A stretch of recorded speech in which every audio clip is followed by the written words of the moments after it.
When people find out about compound interest, which is that every single year you make a little bit of money that stays in that same pot, the number is larger, and then that makes more money, which stays in the pot. And, you know, I think Warren Buffett said it's the eighth wonder of the world or something. When you find that out later on in life, you typically are like, man, why did I not know this earlier? So I would say that's probably one of a suite of like aha moments about money or aha mistakes about money that people don't act on soon enough. What are some of the most common money mistakes out there that people should be acting on immediately or should know about? So pension is a typical example of compounding your money. Apart from you getting the tax benefits of putting your money into the pension in the most tax efficient way, your money then keeps compounding year after year after year until you start to draw money out. So it doesn't have to be until 55, right? My advice in past was that even at age 75, if you don't need that money, don't use it. So let it compound. What happens with the money when you are 75 or when you eventually pass away? That money goes to your family, whoever is been nominated, right? So it can go to your wife, it can go to your children, yeah. But that money now is subject to inheritance tax from 2027. How much inheritance tax are we talking? 40%. If you've left behind a 100K pot, up until recently, that full 100K would go tax-free to your child. They would have 100K deposited into their account. They would not pay tax on it personally, and they can do whatever they want. Now, only 60K will land in their account. Exactly. The state will pay the tax on it. Okay. What are the things in place, if anything, that can reduce that 40% down? Is it possible? You have to pay tax.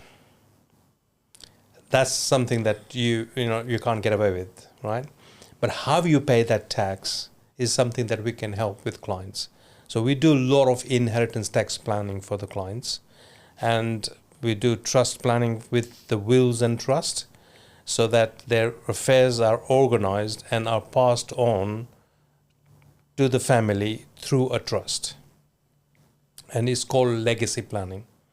Now, it's very important to understand that and to protect the assets people have got.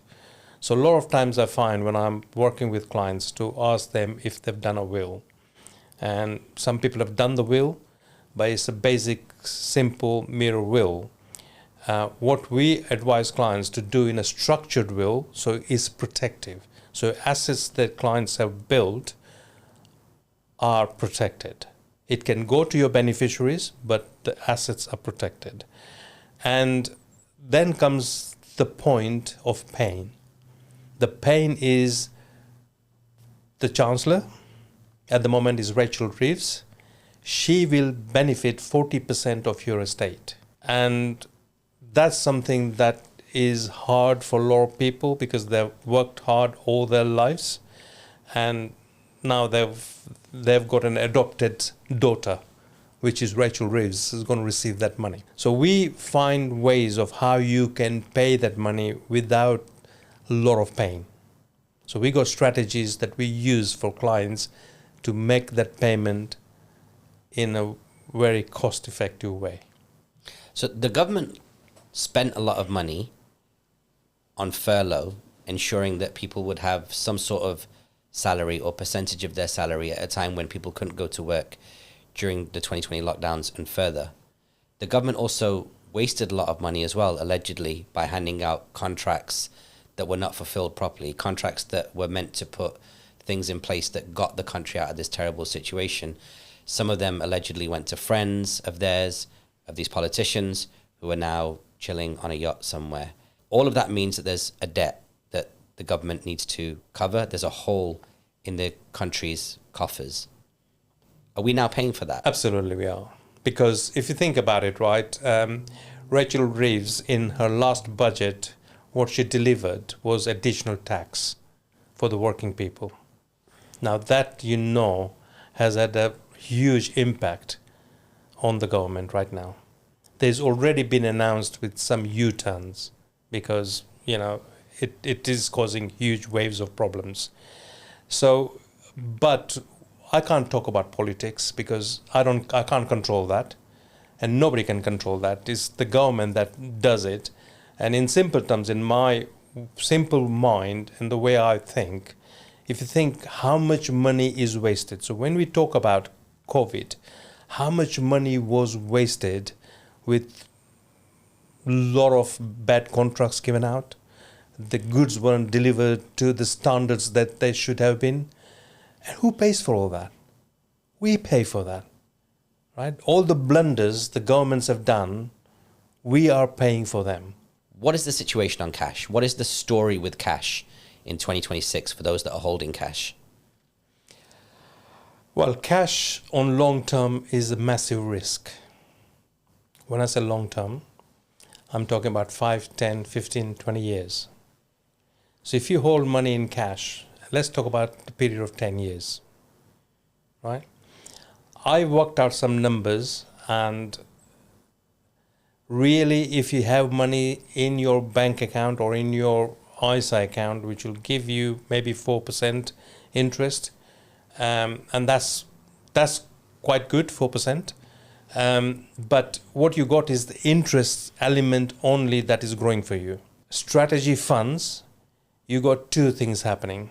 You got capital that's growing, and you got income that is growing. So you got dividend income. Normally invested correctly, you will have increasing dividend income coming in. So your capital is growing, your dividend, your income is growing, and that over the 10 years, I worked out that if you had money in cash for 10 years, you would have made about 14-15%. That doesn't even cover inflation. If you'd put your money in a balanced strategy, that would have made you 60% of your original capital. And an aggressive strategy, that would have doubled your money in 10 years. So that is the difference. Now, there is, I don't see as a problem for cash ISAs is one that I look at it. The question should be, anybody holding money in cash for a longer period are damaging their money. So it is important to understand, when you have got money in cash, when are you going to use that money? Either in income or capital lump sums. So if you're investing money in cash and wanting to buy a property in 1 or 2 years, yes, you want to remain in cash. But if you're investing money in cash and cash ISAs with no long-term goal, then you need to review that, because you are damaging your money.